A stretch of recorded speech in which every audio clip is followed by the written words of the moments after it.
All right, so you want to sound more natural in English conversations, right? Yeah. You send over these 10 common phrases, Yeah. and I am so ready to unpack these with ya. Right. These aren't like your typical textbook phrases either. Right. These are the ones you hear like all the time Yeah. Yeah. out in the wild. Think of this as your like insider's guide Mm. to using them like a native speaker. You're absolutely right. And they're key to unlocking fluency. It goes beyond just the words themselves, conveying all those subtle meanings and emotions and the cultural nuances that help you just blend right in. Okay, so first phrase on the list, I'm in. Pretty simple, right? Yeah. Yeah. Basically means you're agreeing to something. Uh-huh. But I found this example particularly interesting. It says, if there's a movie marathon, I'm totally in. Ooh, I like that. That's a perfect example. It really injects that sense of enthusiasm and eagerness. Yeah. You wouldn't use it formally, but in Uh. casual situations with friends or family, perfect. Totally. It's like you're adding that exclamation point to your yes. Now, what Yeah. about let's play it by ear? It's for those times when you don't have a set plan. Exactly, exactly. Embracing spontaneity, Yeah. going with the flow, showing flexibility, which Right. is so valuable, especially, when plans change. I can see how that would be useful in a culture that's like all about, you know, being organized. Yeah. Now, this next one, I'm not feeling it. I feel like I use this one all the time. And there's a good reason for that. It's subtle. Yeah. You're expressing disinterest, but you're not being negative or confrontational. Right. Instead of saying, like, I hate this or I don't want to, it's just a lack of enthusiasm, Yeah. It's much more diplomatic. Yeah, it's like a softer, gentler way of saying no, especially when you don't want to hurt anyone's feelings. Mm-hmm. What about you do you? You do you. That is fascinating. Yeah. It reflects kind of a cultural shift, I think, Yeah. towards individual expression. It's a way of encouraging someone to just be themselves, Yeah. make choices that align with their values. But there are times when it might not be appropriate. Absolutely. Context is everything. Yeah. While it's generally seen as encouraging and supportive, Mhm. it could come across as dismissive or indifferent in certain situations Yeah. where someone is seeking, like, genuine advice. Right. Imagine sharing a concern and all you get is you do you. Yeah, that's a really good point. Yeah. It highlights the importance of not just knowing the phrase, but like all the nuances. Exactly. Exactly. That's the art of communication. Now, let's move on to, it's not a big deal. We've all used it. Oh, this one's a lifesaver. Yes. Especially when you want to like put someone at ease, Mm-hmm. downplay a situation. I mean, we've all been there. Yeah. Like you're late or something. Yeah. So much better to hear someone say, it's not a big deal, Right. than to have them like freak out about it. Yeah. Right. It's all about de-escalating those tense situations. Hey, we're all human. These things happen. Let's not let it ruin our day. Yeah. Keep things in perspective. Don't sweat the small stuff, Right. which is a valuable skill in any language. Right. All right. Ready for phrase number 6. Alrighty. This one kind of intrigues me. What's the vibe?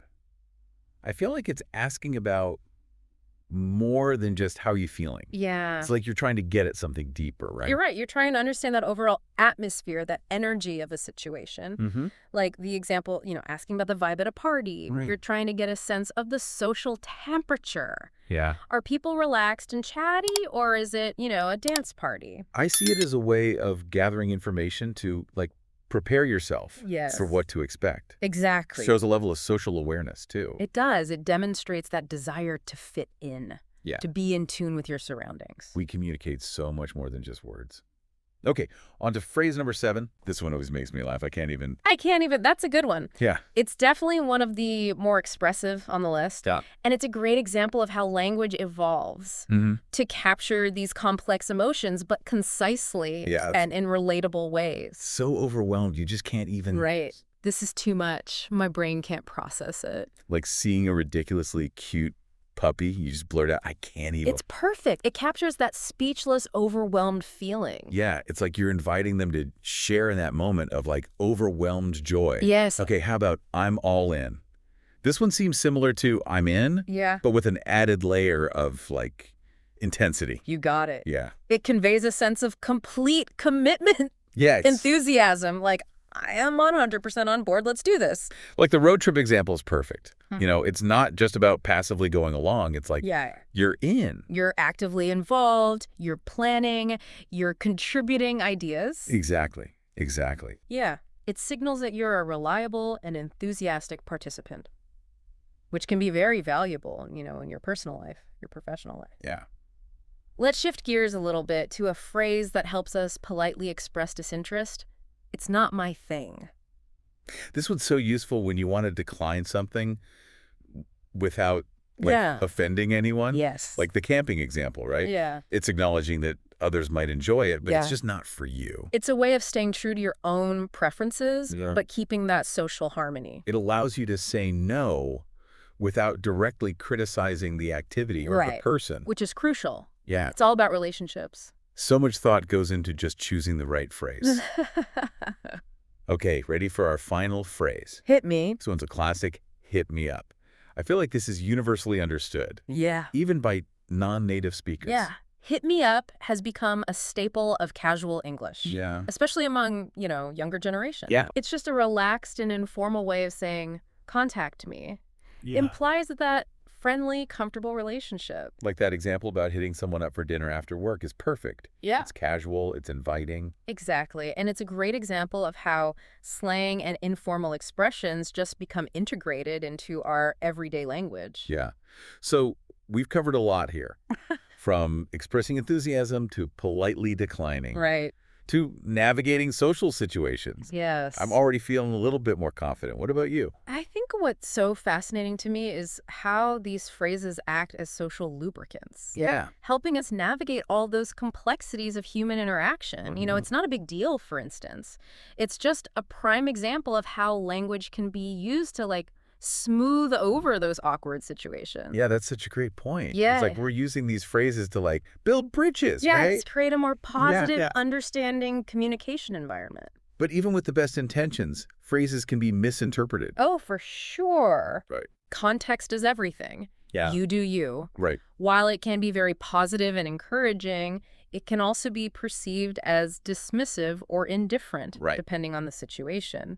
It highlights the importance of not just understanding the meaning, Yeah. but those subtle cues Right. and all the unspoken rules that govern its usage. It's not enough to just memorize a list of phrases. No, You got to understand how they function absolutely. in different contexts. It's like learning the rules of a game before you can really play it. Right. Observation and active listening become crucial. Yeah. You know, something that just struck me Yeah, is how dynamic language is. it is. These phrases that we're talking about, they weren't always around, were they? That's a brilliant observation. Language is constantly evolving, isn't it? Yeah. New phrases emerge. Right. Old ones fade away. It reflects how we as a society Yeah. change and adapt, think about what's the vibe. That wouldn't have made much sense a Right. few decades ago. It makes me wonder what drives this evolution of language. It's a combination of things. Technology, definitely, social media. Yeah. But at the end of the day, it's our need to connect, Yeah. to express ourselves in ways that resonate with our current experiences. It's like language is a mirror Yes. reflecting our values. Our evolving values, Yeah. beliefs, and ways of interacting. Yeah, it's so cool. And this deep dive into these common phrases has really opened my eyes to that. And that's one of the most rewarding aspects of language learning. Mm-hmm. It's a journey of continuous discovery. So true. So true. As you go deeper and deeper, you Yes. gain a deeper understanding of Mm. culture, of history, even human psychology. I totally agree. All right, so let's bring it back to these 10 phrases we've been exploring. Okay. We started with I'm in, right? Expressing enthusiasm, eagerness to participate. Then we moved on to let's play it by ear, embracing spontaneity. I'm not feeling it. It's a subtle way to decline without being confrontational. You do you, encouraging individual expression. Mm-hmm. And of course, acknowledging the importance of context. It's not a big deal.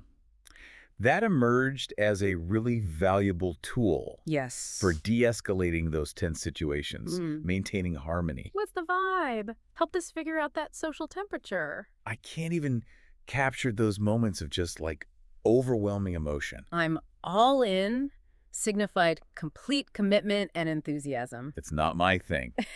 Allowed us to politely decline. Stay true to ourselves. Yeah.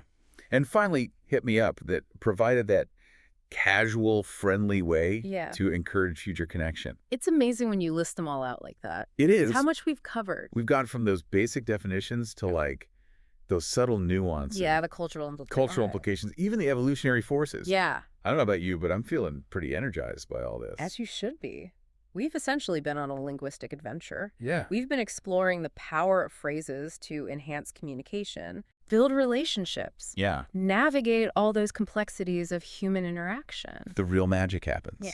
when you take this knowledge and apply it. Exactly. Yeah. What would you say to someone who's, maybe a little hesitant or unsure about incorporating these phrases into their everyday speech?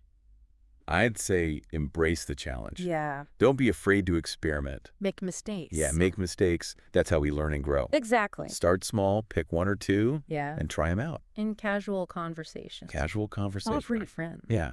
And remember, language learning, it's a journey, not a destination. You got it. There's always something new to discover. Always. It's not just about adding new phrases to your okay. vocabulary. It's about developing a deeper awareness. You've hit the nail on the head. Yeah. Language is more than just a tool for communication. Mm-hmm. It's this powerful force that influences how we see the world. So as we're wrapping up this deep dive, I want to leave you with this thought. To pay attention to the language that you encounter.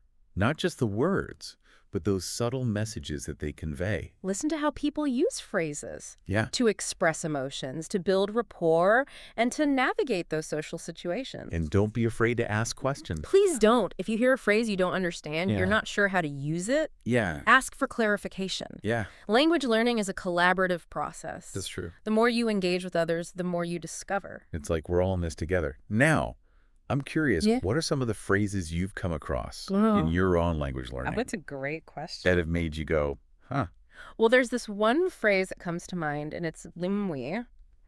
It's from, I was learning Italian a while back, and there's this phrase, avere la botte piena e la moglie ubriaca, Wow. which literally translates to have a full wine barrel and a drunk wife. And Oh. I was like, what on earth does that even mean? But it basically means to have it all, to have everything you could possibly want. Oh, okay. Like your needs are met and you're completely satisfied. It's interesting how these phrases can kind of like encapsulate cultural value. Oh, absolutely. And sometimes even stereotypes. Yeah, that's so true. It's like a little window into like the soul of a culture. Right? Yeah. Okay, so you're learning Italian. I'm trying to brush up on my Spanish. Yeah. But I feel like no matter how many phrases I learn, Mm-hmm. I still get tripped up in real conversations. I hear you. It's like you know the words. Yeah. But then you get out there and it's like, oh, wait, how do we actually use these? Yeah, exactly. Exactly. It's like all the grammar rules and vocabulary, they just fly out the window. Yeah. It's because language is more than just a set of rules, right? Right. It's about fluency and putting it all together Yeah. in real time. Okay, so any tips for like bridging that gap Mhm. between, textbook learning Yeah. and actually sounding natural? Well, first of all, I'd say be kind to yourself. It's a process. It Mhm. takes time and practice. Yeah. But one thing that really helped me was focusing on immersion, Immersion. surrounding yourself with the language as much as possible. Okay. Movies, music, podcasts, even just changing the language settings on your phone. So like tricking your brain into thinking in English. Exactly. And the more you listen, the more you start to internalize the rhythms and the patterns, Yeah. the natural flow of the language. I've noticed that even just watching like TV shows with subtitles, Yeah. I've started to pick up on like those little filler words. Yes. Those expressions that you don't really learn in textbook. Absolutely. It's all about absorbing the language in its natural habitat. But what about like the actual speaking part? Ah, yes. That's where it gets real, right? But honestly, the best advice I can give is to just start talking. Really, just jump in. As much as you can with whoever you can. Find a language partner, join a conversation group. Even just talking to yourself in the mirror can be helpful. Talking to myself in the mirror, that's not crazy, right? Not at all. It's a great way to practice pronunciation, to experiment with different phrases, and to build your confidence. And the more you speak, the more those phrases will start to feel natural Right. and automatic. That's like anything, right? Yeah. The more you do it, the easier it gets. Absolutely. And remember, mistakes are inevitable, but Mhm. they're also valuable learning opportunities. So true. Don't let the fear of making mistakes hold you back. I think that's one of the biggest challenges for language learners. It's like that fear of judgment, of sounding silly or making mistakes. Yeah, but honestly, everyone makes mistakes, even native speakers. The key is to embrace those mistakes, to Yeah. see them as stepping stones on your path to fluency. I love that. Stepping stones. Okay. Okay, so we've talked about immersion, practicing speaking, but what about like actively learning new phrases? Any tips for making them stick? Oh, absolutely. One technique I find helpful is to create like a phrase bank, a collection of phrases that you encounter, Yeah. that you like, that you want to start using, and then, review them regularly. Try to use them in your own conversations. So it's like building your own personal phrase book. Exactly. And the key is to make it relevant to your interests and your needs. So if you're learning English for travel, focus on phrases related to transportation, accommodation, ordering food, things like that. Makes sense, like tailoring your learning to your Yeah. goals. Exactly. And you can even make it fun. Write them on flashcards, use a language learning app, get creative with it. It's funny, I used to think that learning a language was all about memorizing vocabulary lists Right. and grammar rules. I know. But it's so much more than that, isn't it? It's about connecting with people, with culture, with a whole new way of seeing the world. And these phrases, Yeah. they're like the keys Yeah. that unlock those connections. They really are. This deep dive has definitely given me a lot to think about Yeah. and a lot to practice. Any final words of wisdom? I'd just say, remember, language learning is a journey, not a race. Mm-hmm. Enjoy the process, celebrate the small victories, Mm-hmm. and never lose sight of why you started learning in the first place. That's beautiful. Yeah. So for anyone out there who's feeling inspired Yes. to dive into the world of English phrases, Yeah. remember, it's all about taking those little steps, Mm-hmm. embracing the challenge, and most importantly, Yes. having fun along the way. Absolutely. And if you come across any interesting phrases, Yeah. ones that make you go, what does that mean? Yeah. Share them with us. We'd love to hear about them. And who knows, maybe they'll inspire a future deep dive. I think one of the things I love about language is that it always keeps you guessing. There's always something new to discover. For anyone out there who's learning English, just remember that every little bit helps. Don't get discouraged. Making mistakes, those are all part of it. Just keep your ears open, be curious, and have fun. I couldn't agree more. Before we go, I wanted to leave you with this. As you learn these phrases and others, think about the impact they have on your conversations. Notice how they can help you connect with other people, express yourself more genuinely, help you in those social situations. Yeah, it's about going way beyond just knowing the words, like really using the power of language to communicate better and to make your life a little bit better. Exactly. And remember, learning a language never really ends. That's so true. There's always something new to learn, some new little thing to uncover. That's what makes it exciting. Well said. So to everyone out there who's learning English, keep diving deep, keep asking questions, and just enjoy the ride. And if you want to share your language learning stories or have any questions, you know how to reach us. Until next time, happy learning, everyone.